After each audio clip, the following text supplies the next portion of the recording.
And a very happy day, ladies and gentlemen. Tim Burgess back with Think and Grow Rich. And you know, we've gone through all of these chapters, including the mystery of sexual transmutation, the power of the mastermind, persistence, the faith, desire, self-suggestion, specialized knowledge, imagination, decision, persistence. And you know, everything that Napoleon Hill has talked about up to this point in this book, everything, has led us to the control of this chapter. And this chapter is the subconscious mind. You see, everything Napoleon has taught us up to this point has given us methods and instructions on how to control the feelings. Because make no mistake, ladies and gentlemen, make no mistake about this. How you feel is responsible for the actions that we take. So if we are not taking intelligent action, we're just taking action, it's the feeling that's responsible. See, the feeling is responsible for the action responsible for the results, and the thoughts, the dominating thoughts that we permit to remain in the conscious part of our being, they create the feeling in the subconscious, which is responsible for everything else. So, are we fully aware of the conscious thoughts that we're allowing to remain the dominating thoughts of our mind? Simple question, I think. So chapter 12 is the subconscious mind. Napoleon says it's the connecting link. He says the subconscious mind consists of a field of consciousness in which every impulsive thought that reaches the objective mind through any of the five senses, see, hear, smell, taste, touch. So any information that's coming through those five senses, okay, is classified and recorded, and from which thoughts may be recalled or withdrawn as letters may be taken from a filing cabinet. So think about this for a minute, how simple this is. Think of an airplane. You see, what happened is you just went to your filing cabinet, you pulled open your filing cabinet, you pulled out the file that said picture of airplane. That picture went on the screen of your mind and you put the file back. Now this all happened in a millisecond. But if I ask you to think of your automobile, think of a gym shoe, think of your commode. See, every time I did that, you went to that sense impression that came to you through one of the five physical senses into the conscious mind and then was passed on to the subconscious. He says it receives and files these sense impressions or thoughts regardless of their nature. So positive or negative doesn't matter. Now here's the fun part, and this goes back to chapter 2, chapter on desire, right? He says we may voluntarily plan in the subconscious mind any thought, plan, or purpose which we desire to translate into its physical or monetary equivalent. So it's up to you and I to impress the thoughts upon the subconscious mind that'll bring to us what we truly desire. Now, I didn't say you could just sit over here in the chair and just wait for the gold quarters to come walking down the street and then jump themselves into your bank account. That probably will not happen. And if you sit around and wait for that to happen, well, you might be classified as delusional. Okay, however, without the right thought process, the opportunity to attract and obtain those gold coins will not find us. He says, consider this in connection with the instructions given in the chapter on desire for taking the 6 steps there outlined. Here we are in chapter 12, and he's going back to chapter 2 to tell us how important those 6 steps are. So my question is, are we doing it? Are we actually reading our story every morning and every night before we go to bed? Are we applying emotion to that story? Are we really working to influence the subconscious part of our being, or are we just leaving it alone so it can continue to move us along in this game we call life based on the default setting? Well, I don't know about any of you, but the default setting is no good in this one. I come from a broken home. Dad left when I was 9. Mom couldn't afford to pay attention, let alone to pay anything else. So Grandma was there with a lot of money to make sure we had a house and food. And oh, by the way, Grandma only had money because of this book. More on that story later. Yeah, full circle. This thing fed me as a child. So I came from that. I had to rearrange that. That default setting is no good. We want to create a new default setting, and that's what we've been working on now for over 26 years. And hopefully this material will help you do that as well. He says the subconscious mind works day and night. Through a method of procedure unknown to us, the subconscious mind draws upon the forces of infinite intelligence. In other words, the subconscious mind, we're connected right to God. Now, if you can buy into that, and please, you should buy into that, you'll realize how true it is as you relax yourself. Here's the thing about meditation. Relax yourself, stop the mind from thinking while you stay awake. Good luck. And if you can pull that off, you'll realize how truly connected we are to this thing called infinite intelligence. He goes on and he says, there's plenty of evidence to support the belief that the subconscious mind is the connecting link between the finite mind of man and infinite intelligence. He says there's plenty of evidence to support this. This was 1937. I believe we're in the year 2022. There's even more evidence to support it today. Okay? He says it is the intermediary through which one may draw upon the forces of infinite intelligence at will. Well, wait a minute. Let's read between the lines here. So, you and I can draw upon the forces of God at will, so we can induce God to help us to create the life we want. That's what he's saying. Here's my question to you, or my advice, I should say. I would like for you to do everything he says for us to do. Everything in this book to do it until one can prove him wrong. And the only thing that's ever been done is people actually prove him right, and they validate everything he talks about. So if you doubt this in any way, shape, or form, do it. Do exactly what he says to do until you can prove Napoleon Hill wrong. And my bet is you'll prove him right, and you'll enhance the quality of your life across the board. He says the possibilities of creative effort connected with the subconscious mind are stupendous and imponderable. Oh, wow.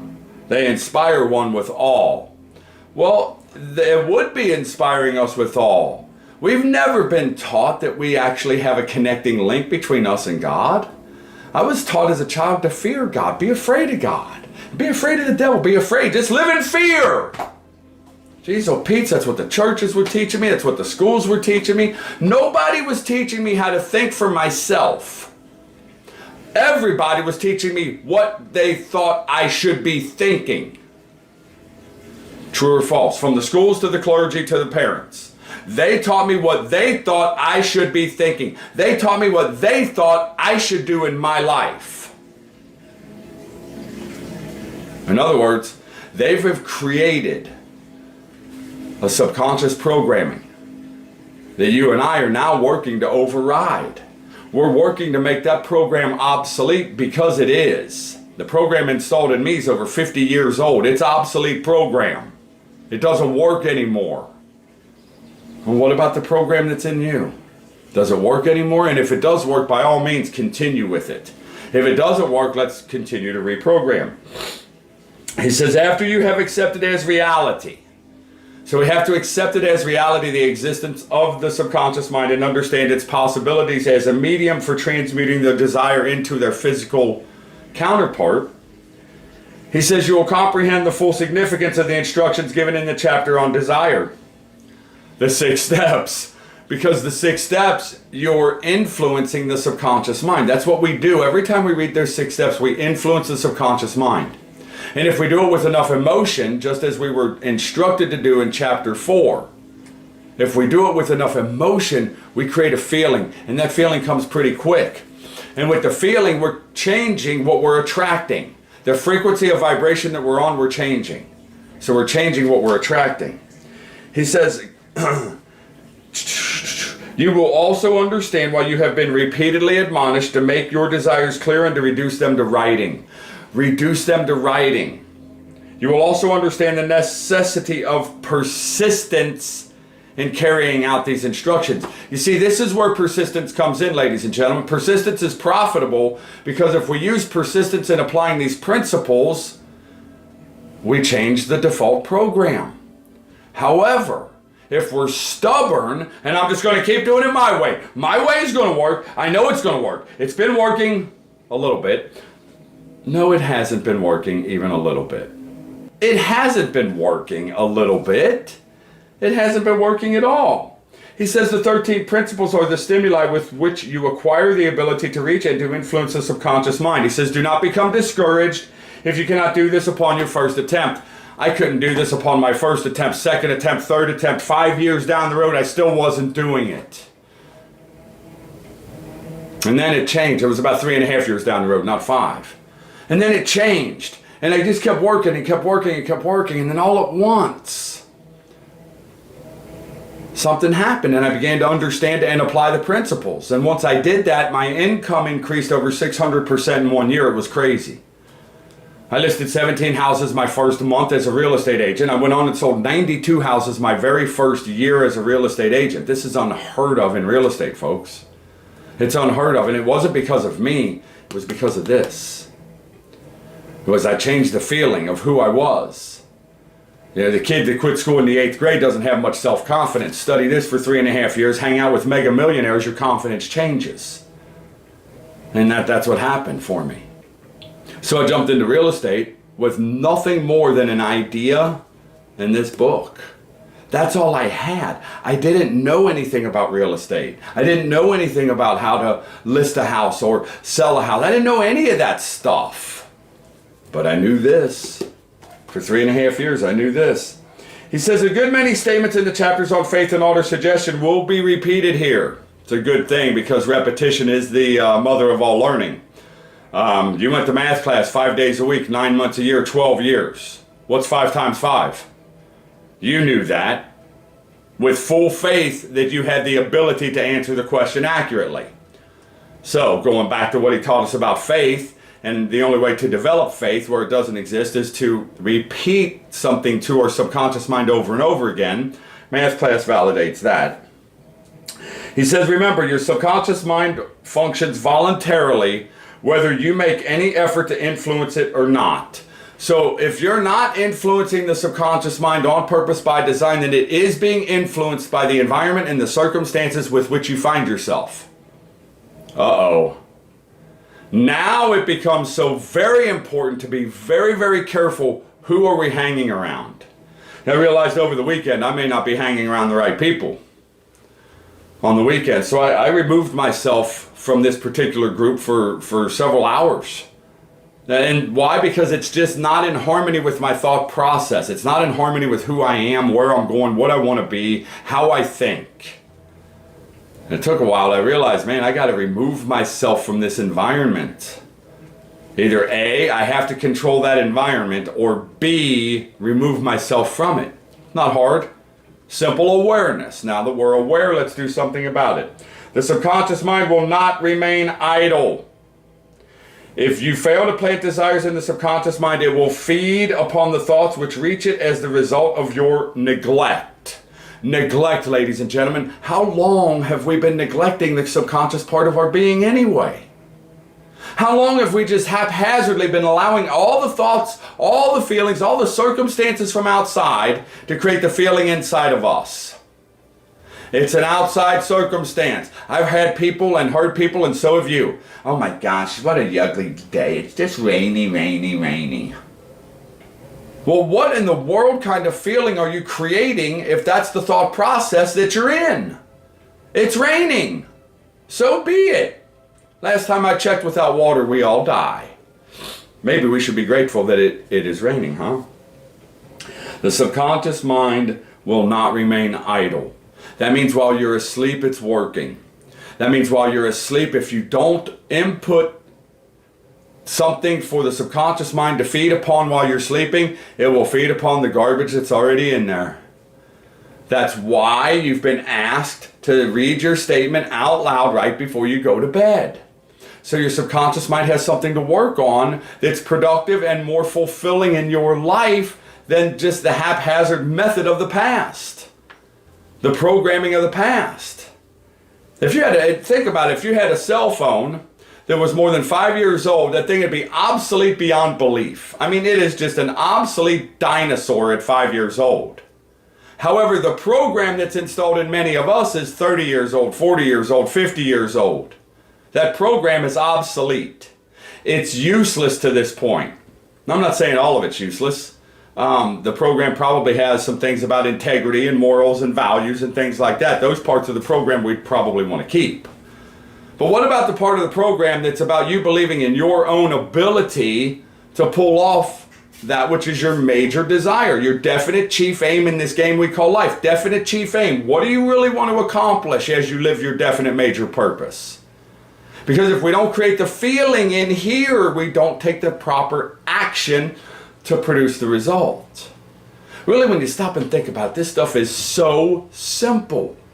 Thoughts, feelings, actions, results. From the very beginning of the book, Napoleon Hill has been instructing us on how to control the feeling. The feeling is responsible for the action. Thoughts cause feelings. Feelings, action. Action results. Now, everybody thinks. However, are we thinking accurately? Or are we thinking in terms of fear, in terms of worry, in terms of doubt? Because if those are the dominating thoughts in the consciousness, what feeling are we creating in the subconscious? So everybody's thinking, but are they accurate thoughts about who you truly are, the power you really have?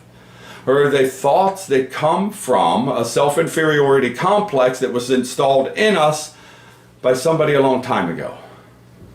Ladies and gentlemen, these are all fair questions that you should be asking yourself. I'm asking them myself as we do this. And I know that I was programmed in a way that's not in harmony with who I truly want to be. Now that doesn't mean mom and dad or any of the school teachers were on purpose, maliciously trying to mess me up. That's not what I'm saying. However, if that were their intent, they probably did pretty good. So, make sure that you are in control of the feelings. The old program's not in control. Read the story right before you go to bed, so your subconscious mind works on that story while you're sleeping. As soon as you wake up, read it again. And it'll continue through the day. The more you read that story, the more you dwell upon it during the day, the more you're creating the feeling in the subconscious part of your being that's being sent out. And as it's being sent out, we all know whatever we send out comes back what? Tenfold. So if it comes back tenfold, we should be really, really careful of what it is that we're sending out. The subconscious mind, the subconscious part of our being, is responsible for that frequency of vibration that is being sent out. The possibilities of creative effort connected with the subconscious mind are stupendous and imponderable. Wow. The subconscious mind will not remain idle.